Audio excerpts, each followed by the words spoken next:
Brasília é um monumento à modernidade. Um sonho de séculos que se tornou realidade pelas mãos de um dos políticos brasileiros mais carismáticos de todos os tempos, Juscelino Kubitschek de Oliveira. No ano de 1902, nasce Juscelino, de família pobre, em Diamantina, Minas Gerais. Adolescente, estuda num seminário. Mais tarde, se emprega como telegrafista, profissão que exerce até se formar médico em Belo Horizonte, no ano de 1927. Em 1933, Getúlio Vargas nomeia Benedito Valadares para governar o estado de Minas Gerais. É ele quem inicia Juscelino na política, convidando-o para ser seu chefe de gabinete. Em abril de 1934, JK filia-se ao Partido Progressista, pensando em concorrer como deputado federal nas eleições seguintes. Assim, ele é eleito com a maior votação do estado em 1935. No dia 10 de novembro de 1937, Getúlio precipita o golpe. Ele fecha o Congresso e institui o Estado Novo. Juscelino perde o mandato na Câmara e reassume suas atividades de médico em Belo Horizonte. Em fevereiro de 1940, Benedito Valadares convida JK a assumir a prefeitura da capital mineira. Famoso por seu bom humor, Juscelino se populariza e empreende grandes obras de infraestrutura na cidade de Belo Horizonte. Amplia redes de água e esgoto, abre avenidas e constrói o conjunto arquitetônico da Pampulha, projeto de Oscar Niemeyer. Getúlio Vargas é deposto em 29 de outubro de 1945 e Juscelino é afastado da prefeitura. Nas eleições de dezembro, Eurico Gaspar Dutra é eleito presidente da República. Juscelino Kubitschek elege-se deputado federal e participa da elaboração da Constituição de 1946. Em 1950, Getúlio Vargas torna-se presidente da República mais uma vez. Juscelino disputa e vence a eleição ao governo de Minas Gerais. Ele tem como base de sua administração o binômio energia e transporte. Em agosto de 1954, Getúlio Vargas se suicida. O vice Café Filho assume a presidência da República. Em fevereiro do ano seguinte, é JK quem lança candidatura à presidência. O momento político é delicado. Há um movimento contra as eleições e a favor de uma intervenção militar. As eleições de 3 de outubro de 1955 ocorrem num clima de tensão com o exército nas ruas. Logo após o resultado, líderes da UDN, União Democrática Nacional, contestam a legitimidade da vitória de JK e Jango. O ministro da Guerra, general Henrique Teixeira Lott, toma a frente de um movimento pela legalidade para garantir a posse dos eleitos. Ao assumir, Juscelino pede ao Congresso o fim do estado de sítio e da censura à imprensa. Mesmo com uma difícil situação econômica herdada dos governos anteriores, dá partida ao plano de metas. O lema 50 anos de progresso em 5 de governo encabeçava as 30 metas divididas em 6 grandes áreas: energia, transportes, alimentação, indústrias de base, educação e a construção de Brasília. Juscelino prometeu, para se eleger, um país crescendo, um país se desenvolvendo. Ora, para isso ele precisava de capital para investir. Os limitantes da poupança nacional, do capital privado nacional naquele momento, fizeram com que ele procurasse o capital estrangeiro. Ele coloca na mão do capital estrangeiro o setor dinâmico, um dos setores dinâmicos do seu crescimento, o setor automobilístico. Entretanto, criou espaço para o capital nacional. As construções de estrada, até onde nós estamos informados, não foi feito com capital estrangeiro. Porém, ele usou também recursos públicos para acelerar o crescimento. E isso causou um problema inflacionário. Nada comparado com o que aconteceu anos depois. Nós estamos falando de uma inflação, no período Juscelino, que vai chegar entre 20% e 30% ao ano. O que ele prometeu e estabeleceu em metas, em geral, ele cumpriu. Tá certo? Isso também é cada vez mais raro na história recente do Brasil. O custo dele ter cumprido isso, nós podemos discutir. Eu acho que, em uma relação benefício-custo, o governo Juscelino Kubitschek foi um governo com benefícios sociais muito superiores aos custos sociais. Em abril de 1956, JK assina o projeto de lei que propõe a transferência da capital do Brasil, aprovado pelo Congresso Nacional, mesmo com forte oposição da UDN. Em março de 1957, o urbanista Lúcio Costa ganha o concurso que vai definir o traçado do Plano Piloto de Brasília. Em 1959, o governo lança um plano econômico para controlar a inflação e pede crédito ao Fundo Monetário Internacional. O fundo faz uma série de exigências e o governo se recusa a ceder à pressão. Juscelino decide conduzir pessoalmente as negociações e acaba por romper com o FMI. Em 21 de abril de 1960, Juscelino Kubitschek inaugura Brasília, a nova capital do Brasil. Sonho dos Inconfidentes de 1799 tem nesta realização de 1960 a sua etapa derradeira, pois agora encontra o Brasil o seu verdadeiro destino e poderá caminhar mais solidamente para a completa emancipação. Se você disser que eu desafio. Em outubro de 1960, apoiado pela UDN, Jânio Quadros chega à presidência da República com ampla vantagem de votos. Nas eleições de 1961, Juscelino elege-se senador por Goiás. Poucos meses depois, Jânio renuncia e Jango assume a presidência. Em 64, um golpe depõe Goulart. Uma junta militar assume o poder. Castelo Branco pretende concorrer às eleições presidenciais e Juscelino decide apoiá-lo a princípio. Porém, com a promulgação do Ato Institucional número 1, JK entra na lista de parlamentares ameaçados de cassação.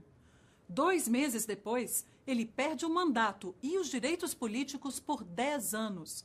Juscelino parte para um exílio voluntário na Europa. As pessoas de bom senso o que queriam?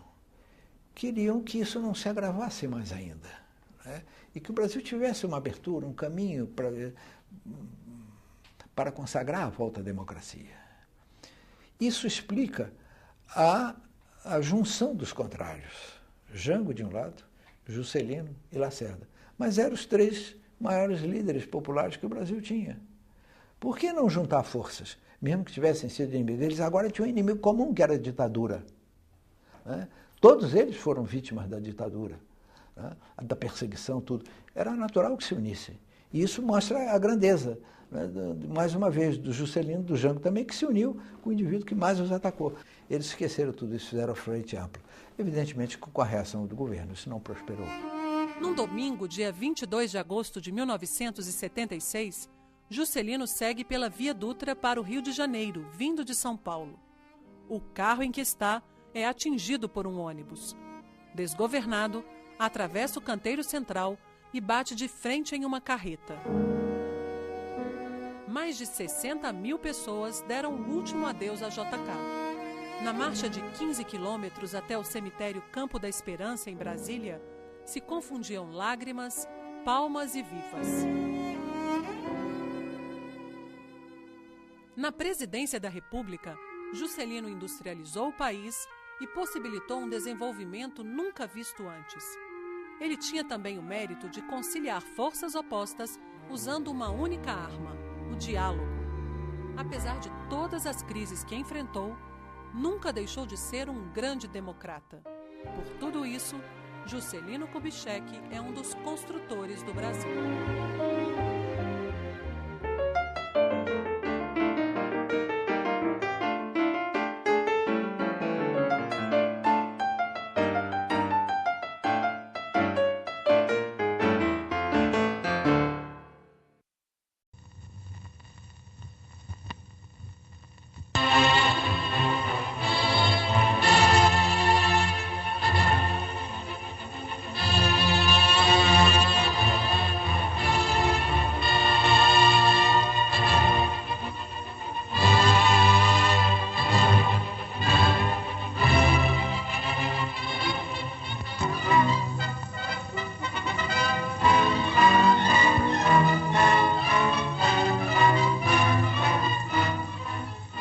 multidão aglomera-se em frente ao Superior Tribunal Eleitoral a fim de assistir à cerimônia de diplomação dos novos presidente e vice-presidente da República, eleitos a 3 de outubro de 1955.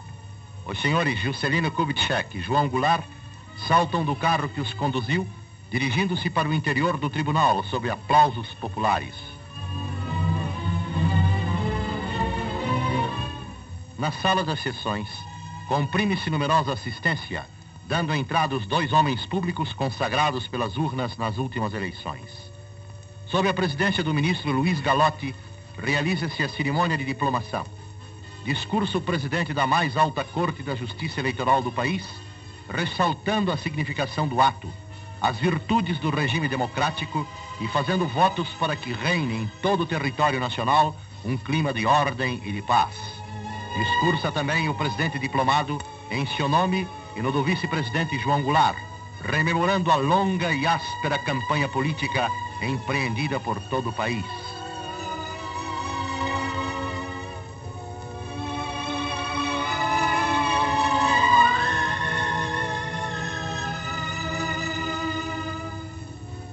Já diplomados, os candidatos do Partido Social Democrático e do Partido Trabalhista Brasileiro retiram-se do Superior Tribunal Eleitoral, acompanhados de autoridades, parlamentares e jornalistas, sendo novamente aplaudidos pela considerável massa popular que acorreu ao velho edifício da Rua 1º de Março.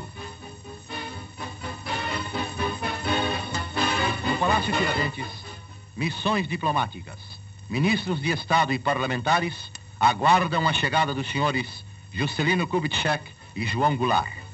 Chega o carro conduzindo os 2 homens públicos que dão entrada no recinto da Câmara dos Deputados, dirigindo-se para a mesa daquela Casa do Congresso. De todos os lados, surgem os aplausos para o novo chefe do Executivo e o vice-presidente.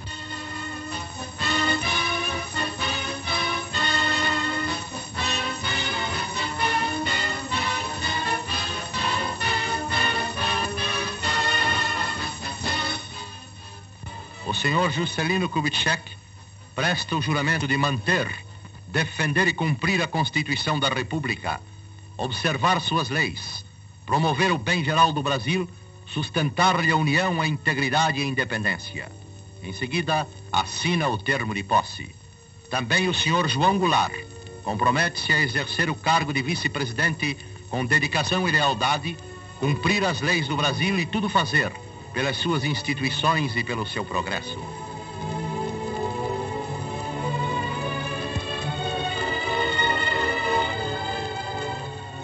Após a solenidade de posse, os novos presidente e vice-presidente seguem em carro aberto, em marcha lenta, rumo ao Palácio do Catete, acompanhados de todas as representações oficiais e de grande massa popular que ovaciona constantemente os 2 estadistas.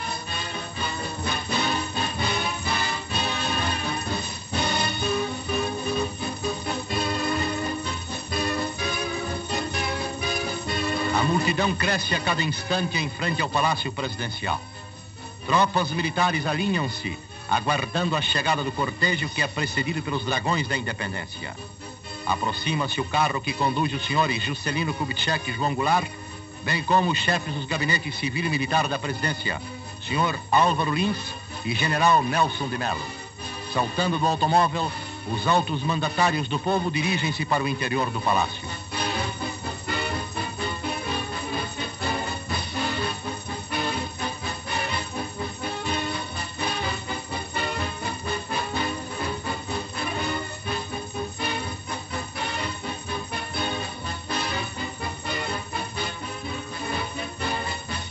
Recebido pelo presidente Nereu Ramos, o presidente Juscelino Kubitschek encaminha-se para o Salão Nobre.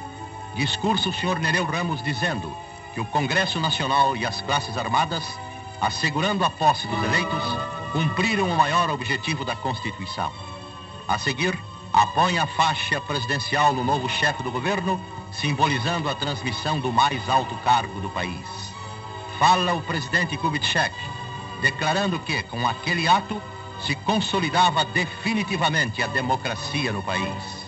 Autorizada pelo senhor Juscelino Kubitschek a abertura dos portões do palácio, a multidão penetra nos jardins. da varanda da área interna do andar térreo, o novo presidente passa a receber os cumprimentos dos populares.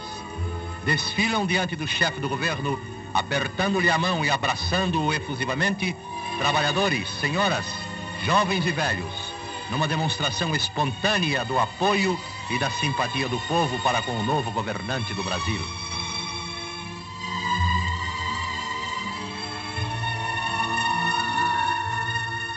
No Palácio do Catete, o presidente da República recebe os cumprimentos dos chefes e membros das missões especiais que vieram representar os seus países nas solenidades de posse do novo governo.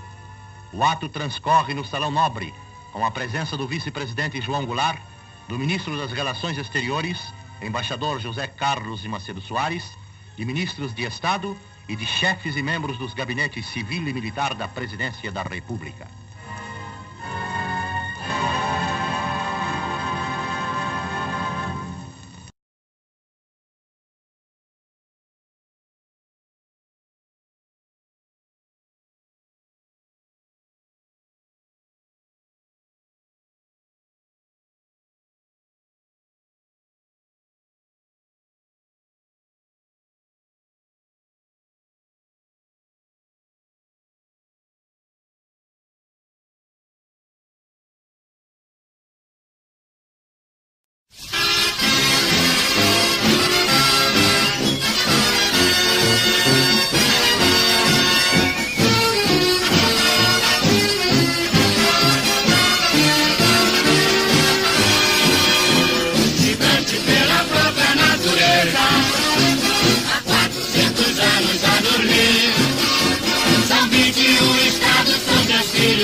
Aparece como estrela radiosa neste céu azul de anil.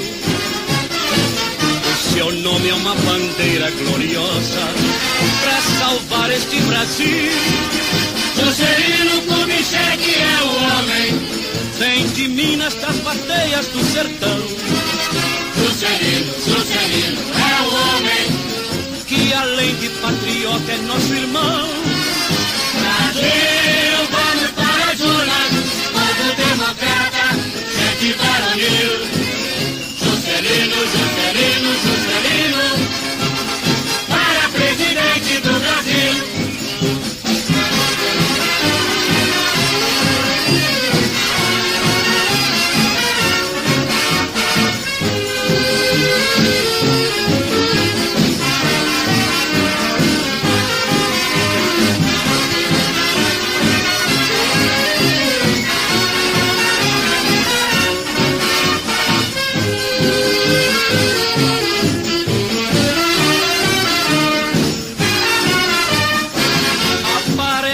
Estrela radiosa neste céu azul de anil. O seu nome é uma bandeira gloriosa para salvar este Brasil. Juscelino Kubitschek é o homem, vem de Minas, das bateias do sertão. Juscelino é o homem que além de patriota é nosso irmão. Brasil, vamos para as urnas, democrata, gente varonil. Juscelino, para presidente do Brasil, do Brasil.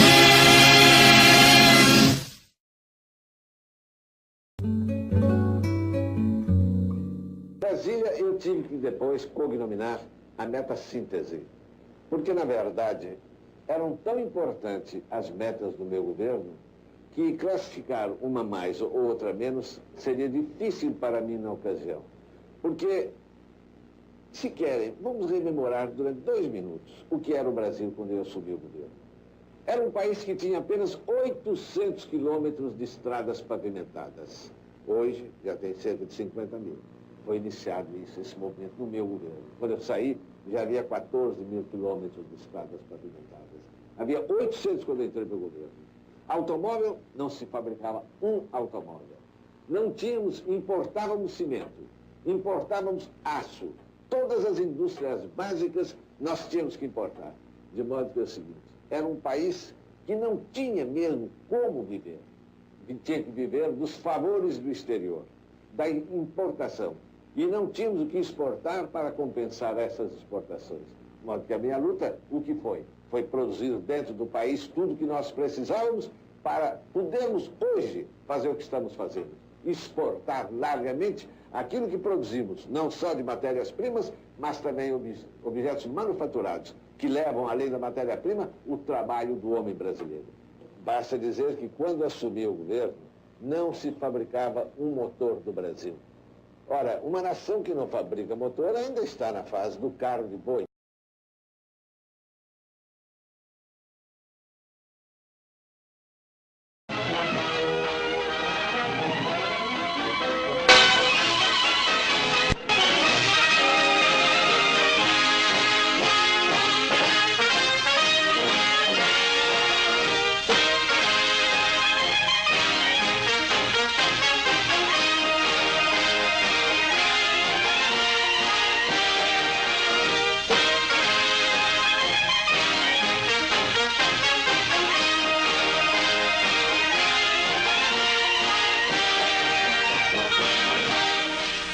De Brasília se pode falar com as palavras felizes do cardeal arcebispo de São Paulo. Como a noiva do Brasil, a árvore da vida nacional plantada no Planalto Central.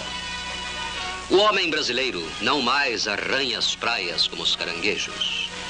Brasília, um polo magnético em Goiás, é afinal a resposta a essa crítica de 2 séculos. E já uma cidade provisória de 10.000 habitantes, construída por iniciativa particular, com inversões superiores a 500 milhões de cruzeiros, estende-se ao lado das grandes obras do governo.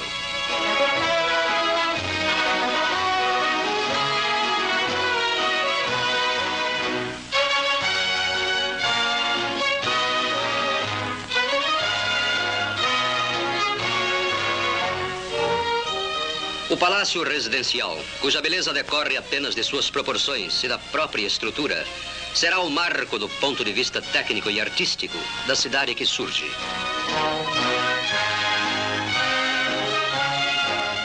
Os longos caminhos da nova civilização brasileira. Brasília a irradiar-se para o norte, para o centro e para o sul. Todo um vasto sistema circulatório de um país, cuja imensidade territorial faz com que a construção de estradas vitais seja uma épica aventura. Traçados os planos de vida ou de morte pelos capitães da pacífica, mas dura batalha brasileira, os pesados engenhos dessa guerra redentora abrem, conquistam, subjugam o espaço. A cidade nova estende os seus braços às irmãs mais velhas.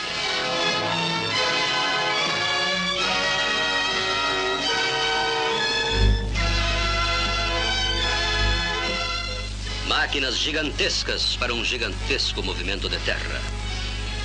A solidão econômica do Planalto Central diminui cada vez que um caminhão pode partir com a sua carga.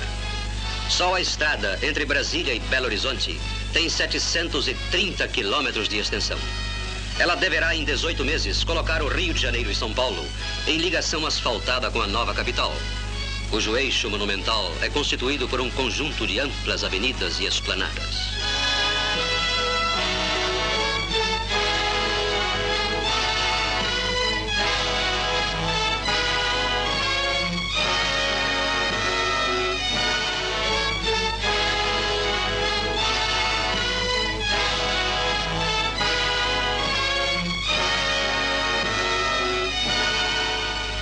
$25.000 cavalos serão produzidos por uma usina a 3 quilômetros da cidade, que será construída em 18 meses. Somente na bacia deste rio existe água em quantidade suficiente para duplicar o abastecimento atual do Rio de Janeiro. Em Brasília se formará um lago maior que a Baía de Guanabara.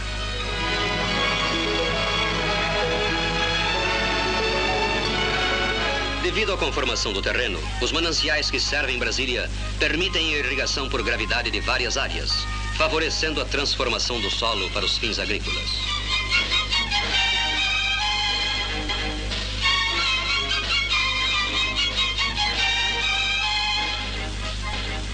Um banheiro tosco improvisado no campo.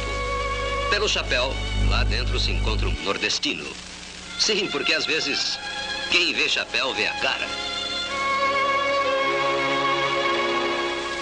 Tubos para a instalação da usina piloto, de 600 cavalos, para atender às emergências de construção, antes de se captar as águas do Paranoá.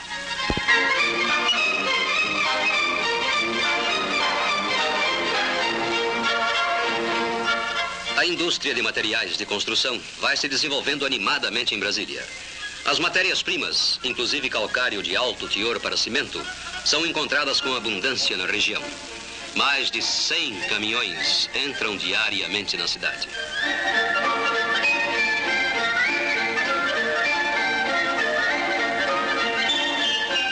A visão instintiva do povo faz afluir a Brasília operários, artífices, agricultores, comerciantes.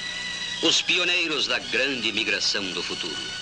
E se diga que a história não registra outra marcha de conquista tão bem recebida. Para os homens do litoral, Brasília é uma ideia mais ou menos abstrata. Para eles, é a pura realidade. A primeira metrópole a ser construída na idade da aviação. Rio-Brasília no máximo de 3 horas. Há 60 anos, quando se demarcou a sua área, a comissão fez em 3 meses a mesma viagem. Brasília, cidade do futuro, terá, como certas cidades clássicas da antiguidade, uma medida de graça arquitetônica. Nela, a idade da técnica reencontra a idade da harmonia, virtudes que andaram separadas nesses tempos de eclosão industrial. A cidade está assim fadada a ser um modelo para o mundo.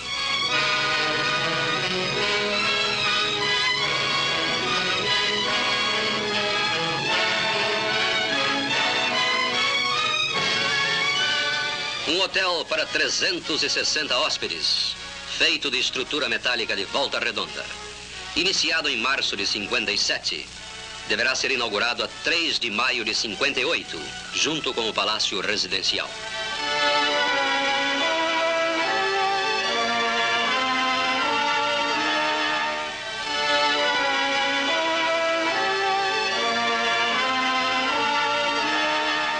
Em companhia do Sr. Israel Pinheiro, o presidente da República acompanha o crescimento de Brasília com o fervor de quem já vê concretizado no espaço e no tempo todos os projetos, todas as obras futuras, todo o esplendor e toda a vida da cidade.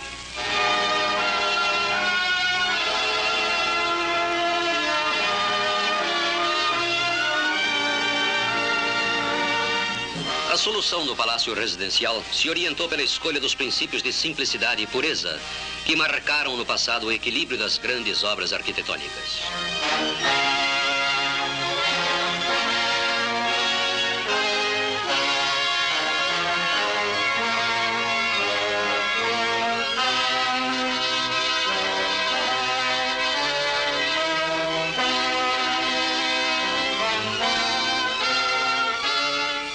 O pão fresco é feito antes mesmo que se faça a padaria.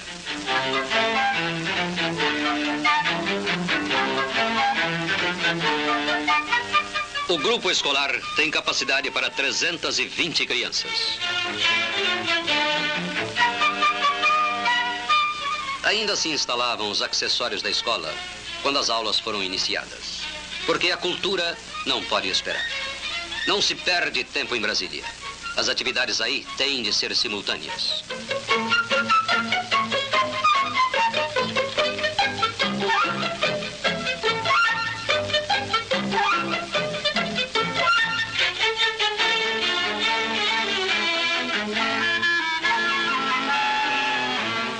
Um robusto brasiliano inaugurou a maternidade. O trabalho desconhece a noite.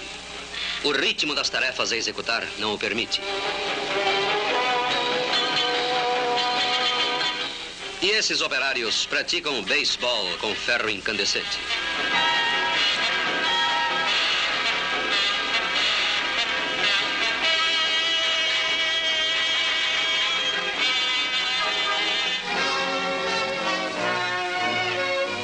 Os arquitetos Lúcio Costa e Oscar Niemeyer. Ao primeiro, coube projetar e orientar as obras de urbanismo. Ao segundo, as obras de arquitetura. Os dois técnicos e artistas, justamente admirados em todo o mundo, compõem com linhas, volumes, cores e espaços a Sinfonia de Brasília. Uma equipe dedica-se à arte de fazer cidades dentro de perfeitas soluções dos problemas urbanos.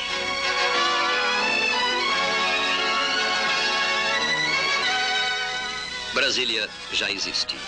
As famílias que para lá se deslocaram, hoje vivendo com simplicidade em um momento histórico, irão constituir amanhã a legião comovidamente lembrada dos pioneiros. Os primeiros homens e mulheres que deram ao Brasil os primeiros filhos de uma nova era. A jovem cidade do Planalto Central é a estrela guia do futuro, a menina dos olhos do Brasil.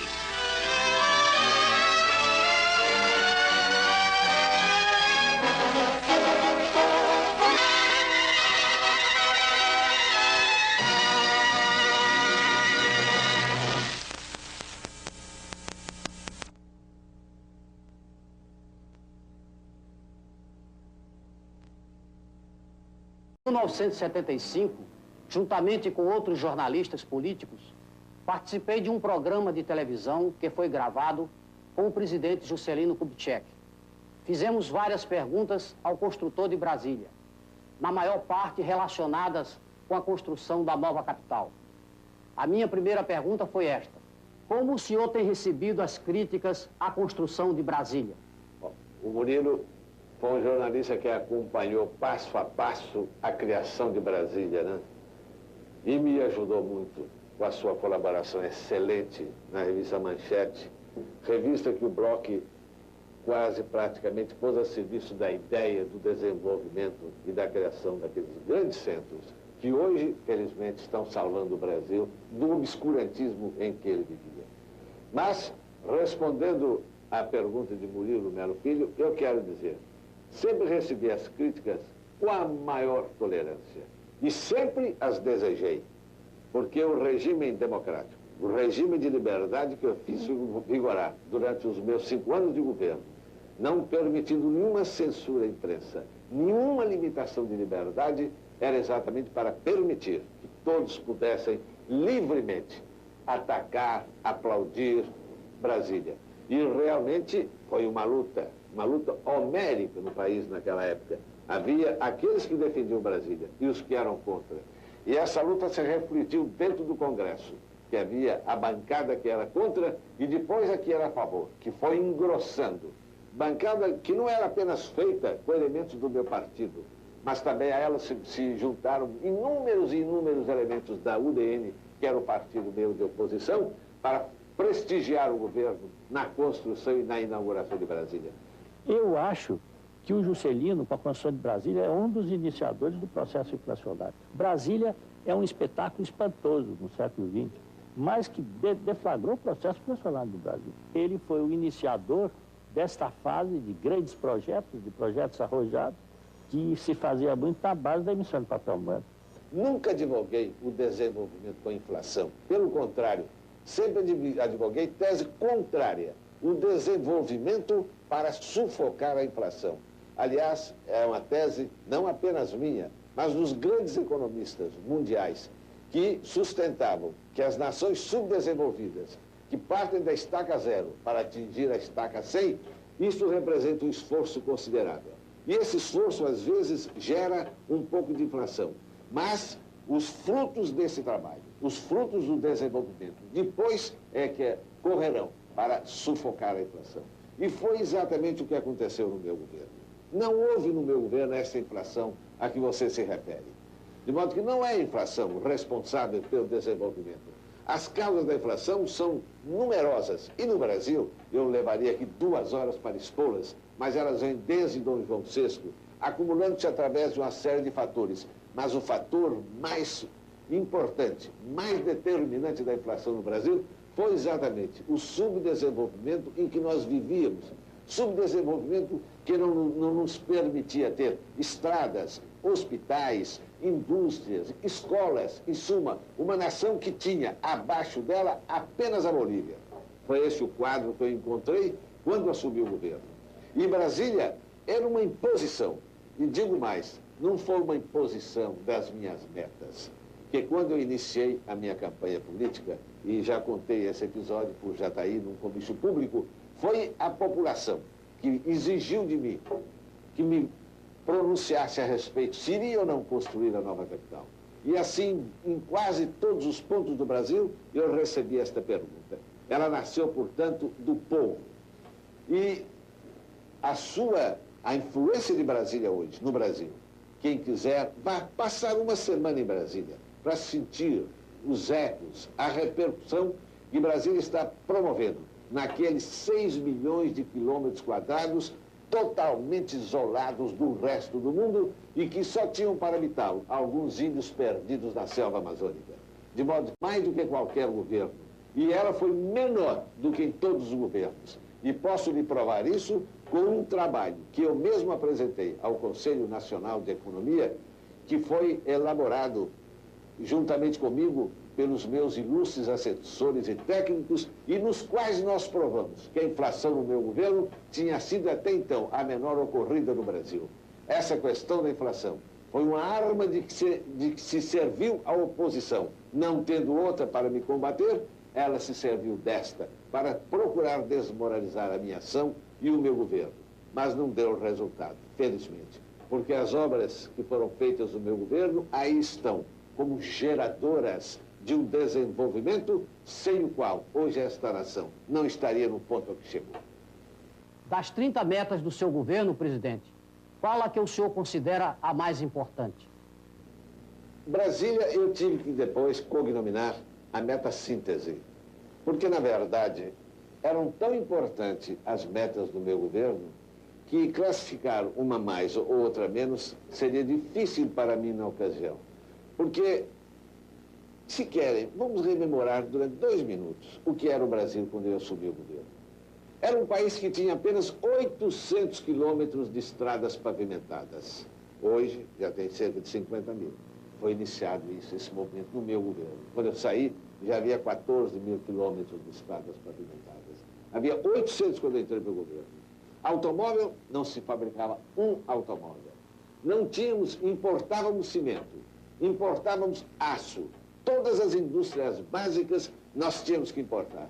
De modo que é o seguinte, era um país que não tinha mesmo como viver.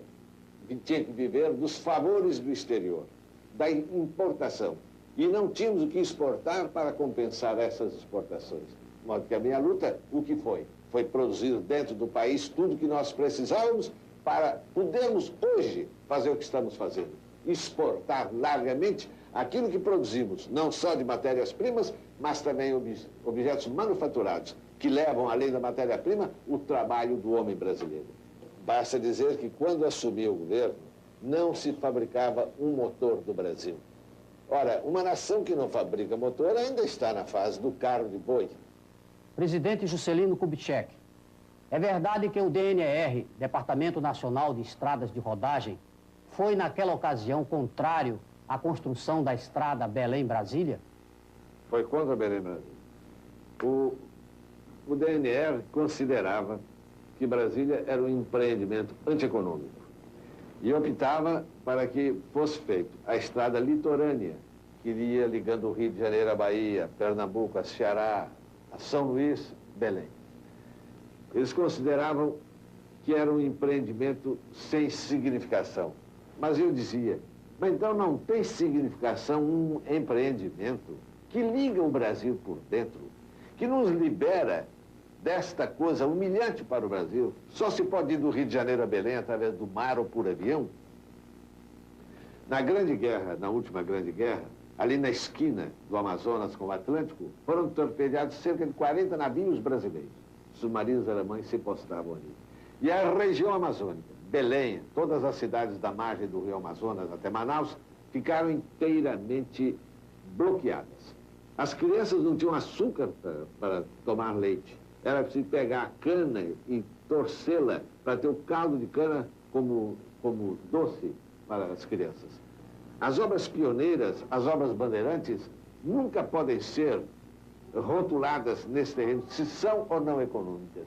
Elas têm que ser feitas, qualquer que seja o sacrifício que exijam. É muito difícil classificar os episódios que emocionam a gente. Mas um homem que teve uma vida política agitada, como foi a minha, que viveu na luta desde que entrou para a política e que soube enfrentar, graças a Deus, todos os obstáculos que a política trouxe para o seu caminho, teve horas terrivelmente emocionantes. E se você quer exatamente saber qual foi a hora mais dramática para mim, foi aquela em que, no ombro do povo, no aeroporto do Galeão, eu deixava o Brasil para um exílio de 3 anos, sob a aclamação frenética de uma multidão, e quando me viu caminhar para o aeroporto, entoou toda ela o hino nacional. Esse foi realmente um momento de terrível emoção para mim.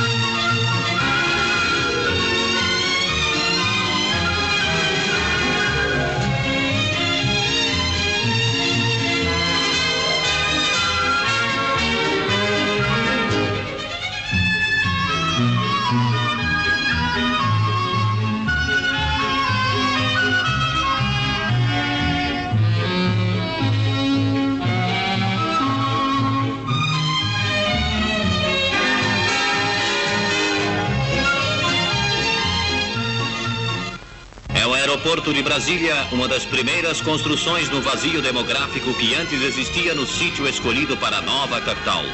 Hoje, base de operações da gloriosa FAB e também de 8 empresas comerciais de navegação aérea. E esta foi a primeira casa construída em Brasília, o Catetinho. Nas viagens de inspeção às obras iniciais de Brasília, ali pernoitava o presidente da República. E na data do 2º aniversário do Catetinho, foi prestada homenagem aos pioneiros que o construíram, com a inscrição de seus nomes em uma placa de bronze.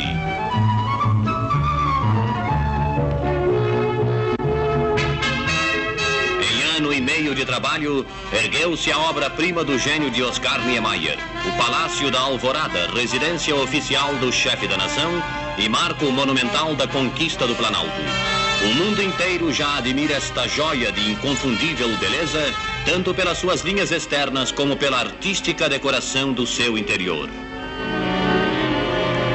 A segunda grande construção, fora do plano piloto de Lúcio Costa, foi o Brasília Palace Hotel, que rivaliza com os melhores do mundo.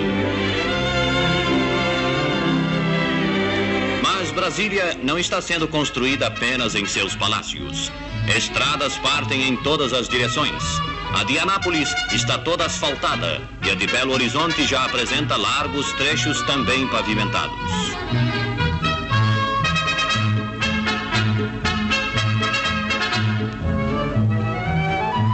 Surge aqui a Praça dos Três Poderes, onde ficarão os ministérios, as autarquias e a catedral. Os edifícios dos ministérios estão sendo atacados vigorosamente. As suas fundações já estão prontas e as vigas de aço dispostas nos devidos locais para a armação das estruturas. Este trabalho está sendo executado com grande rapidez, graças ao aparelhamento moderno e à capacidade dos operários brasileiros plenamente habilitados para a importante tarefa.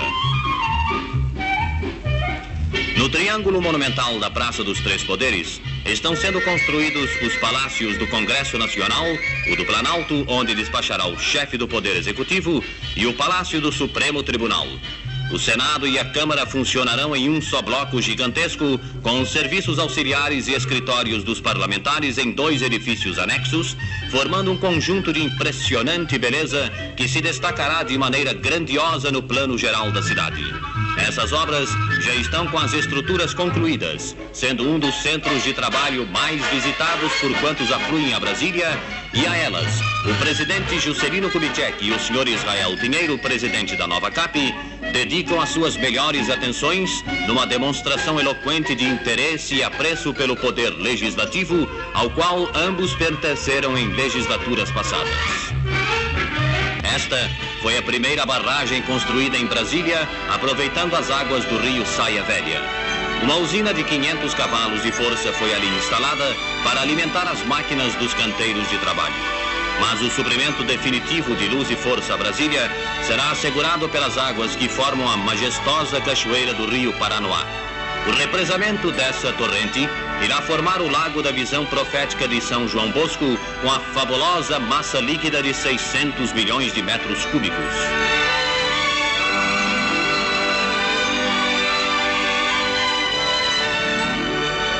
Neste cenário, estão sendo construídas as fundações da barragem que represará as águas do Paranoá, cujo aproveitamento na primeira fase de execução dos projetos fornecerá a Brasília 30 mil cavalos de força, energia suficiente para cobrir as necessidades do progresso da nova capital durante vários anos. Os trabalhos da barragem se desenvolvem no mesmo ritmo intenso de todas as obras de Brasília. Já está quase concluído o vertedouro por onde serão desviadas as águas do Paranoá, a fim de ser atacada a construção no leito do impetuoso rio. O lago que se formará nesta região terá o comprimento de mais de 45 quilômetros, medindo em sua parte mais larga cerca de 5 quilômetros. A profundidade em alguns pontos será de 30 metros e a linha d'água atingirá a cota 1000. Outro setor onde os trabalhos caminham para a fase final é o do abastecimento d'água potável. As tubulações já estão sendo colocadas. A água para abastecimento à população não será problema em Brasília. O Ribeirão do Torto fornecerá a massa líquida aos gigantescos reservatórios ali em construção.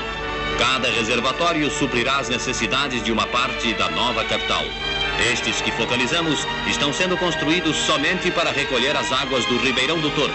Para o futuro, há muitos outros mananciais espalhados na região.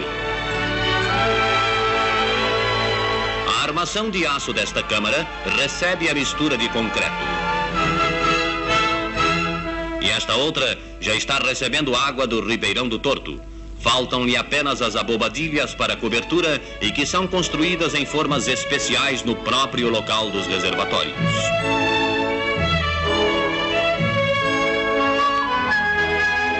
Enquanto a cidade cresce materialmente, não se esquecem as autoridades do preparo intelectual, moral e cívico das crianças, dando-lhes escolas.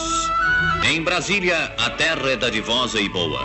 E como diria o primeiro cronista do descobrimento do Brasil, escrivão da frota de Cabral, Pero Vaz Caminha, em se plantando dar-se-á nela tudo, como está sendo provado pelos que a cultivam com técnica e carinho. O trato dispensado às plantações nas granjas de Brasília tem sido recompensado com fartas colheitas de hortaliças, cereais e frutas de todas as espécies. A produção já excede das necessidades do consumo local e está sendo exportada para cidades vizinhas. Verdadeiro cinturão verde está se formando em torno de Brasília, onde também não há problemas de abastecimento, pois os frutos surgem em safras exuberantes da terra bem cuidada. Nos outrora desolados chapadões, menos de 2 anos atrás, surgem agora os bairros cheios de vibração.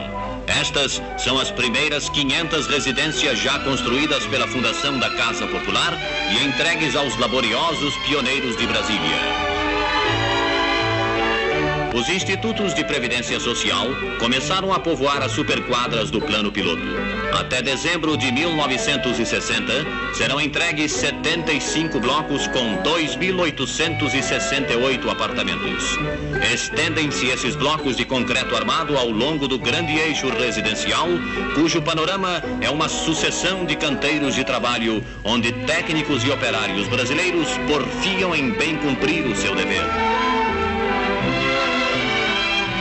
Em um dos edifícios do IAPI já está pronto um apartamento piloto, com todos os requisitos do conforto moderno. Como este, serão todos os demais em construção. O trabalho é realmente intenso e entusiástico. Reina por toda parte a mais contagiante vibração cívica. Técnicos e trabalhadores exultam na certeza de que estão ajudando a construir um Brasil maior, uma grande civilização, cujas benesses hão de se espalhar de forma equitativa por todo o imenso território nacional, unindo e engrandecendo cada vez mais os brasileiros na comunhão dos ideais de ordem e de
Brasília completa este ano 54 anos.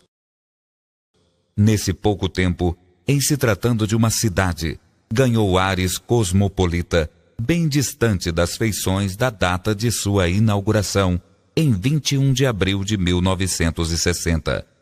Uma festa grandiosa, à altura da cidade sonhada pelo seu criador, presidente Juscelino Kubitschek de Oliveira, se espalhou por entre os prédios, tinindo de novos, da esplanada dos ministérios, do Palácio da Alvorada e do eixo monumental, recém-saídos das pranchetas do urbanista Lúcio Costa e do arquiteto Oscar Niemeyer. Obras e poeira dividiam o cenário como testemunho que a cidade ainda estava em construção. No céu azul claro, a Esquadrilha da Fumaça fez o espetáculo para os milhares de brasileiros que vieram de todos os cantos, curiosos para conhecer a famosa cidade que nascia, determinada a se tornar a terceira capital do Brasil. O registro dessas cenas foi feito em película por funcionários do Consórcio de Empresas de Comunicação e Difusão de Notícias do Estado, CERN, antes mesmo da inauguração da televisão Brasil Central.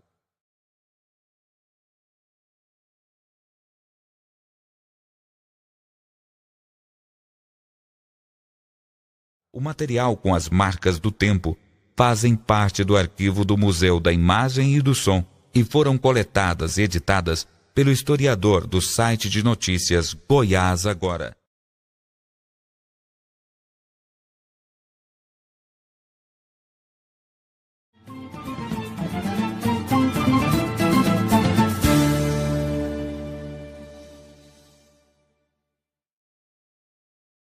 Exclusivo. O SBT Brasil mergulha agora em um capítulo muito importante da história do país. O acidente de carro que matou o ex-presidente Juscelino Kubitschek em 1976.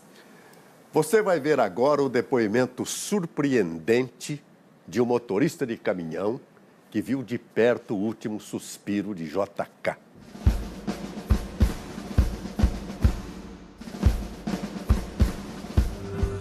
Hoje você é quem manda, falou, tá falado. Em meados dos anos 70, a ditadura militar dava os primeiros passos para a abertura política, mas a linha dura não aceitava de volta os antigos líderes. JK, Carlos Lacerda e João Goulart formaram a Frente Ampla para lutar pela democracia. Em menos de 3 meses, eles morreram em circunstâncias estranhas. O que esse homem viu há 37 anos pode mudar a história do país. O caminhoneiro Ademar Jean viajava pela Via Dutra, atrás do caminhão que bateu de frente com o carro do ex-presidente Juscelino Kubitschek. Ele foi o primeiro a chegar no local do acidente e foi a última pessoa a ver JK vivo.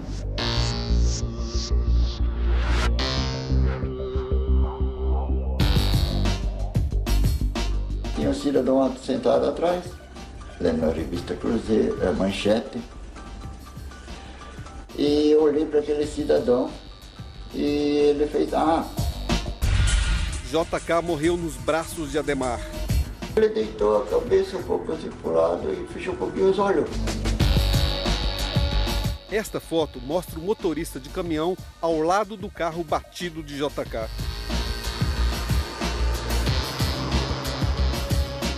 Eram cerca de 5h30 da tarde do dia 22 de agosto de 1976.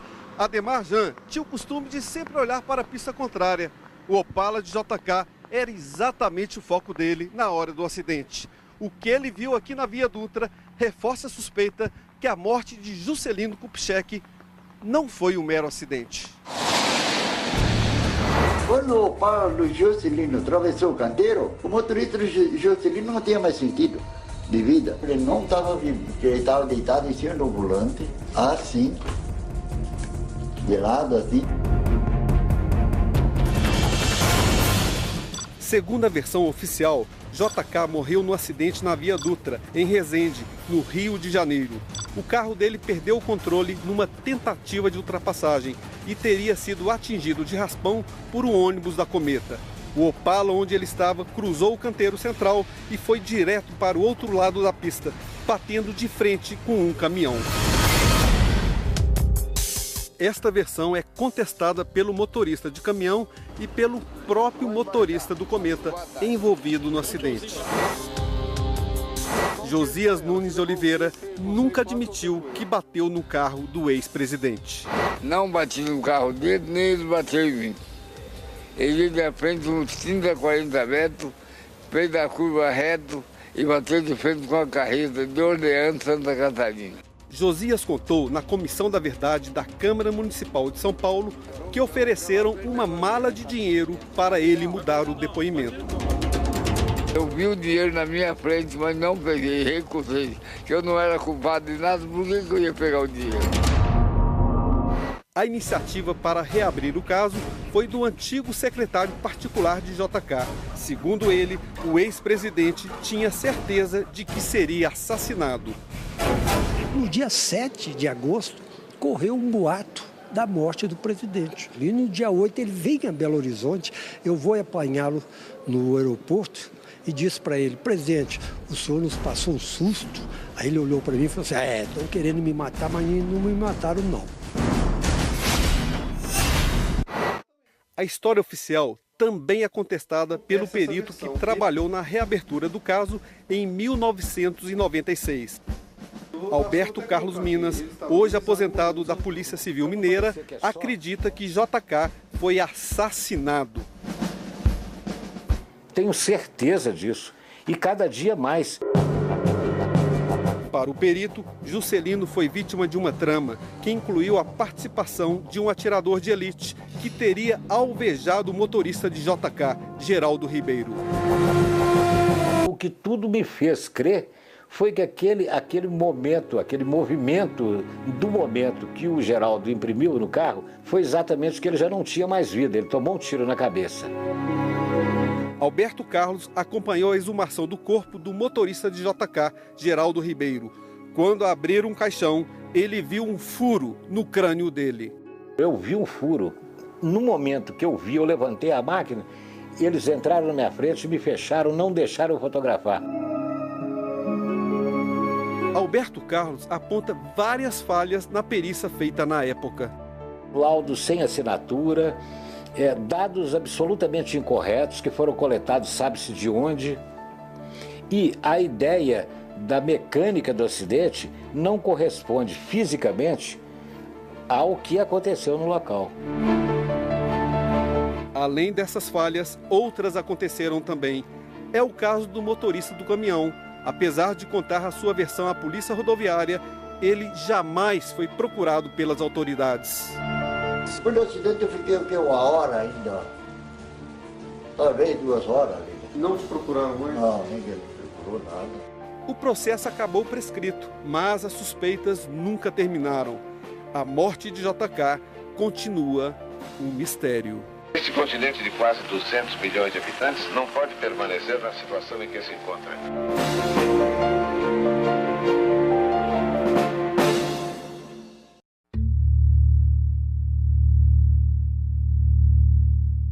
Você virou unanimidade entre os políticos brasileiros. Todos juram que vão reeditar sua receita única: democracia política, arrojo econômico, florescimento cultural. Concordam que o milagre brasileiro de verdade rolou nos seus anos dourados, não nos anos de chumbo dos militares que o temeram, perseguiram e foram descartados pelos americanos quando as ditaduras não lhes interessavam mais. Naquele distante agosto de 1976, depois do acidente da Via Dutra, as ruas se encheram e os jovens levaram seu corpo com as próprias mãos, como se você lhes pertencesse.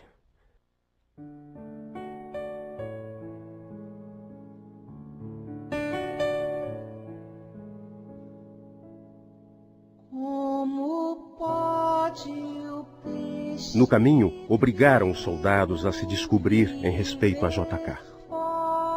Cresce nesse momento, na dor da perda e no desfalque, a reação à ditadura. Como pode o peixe vivo viver fora d'água fria?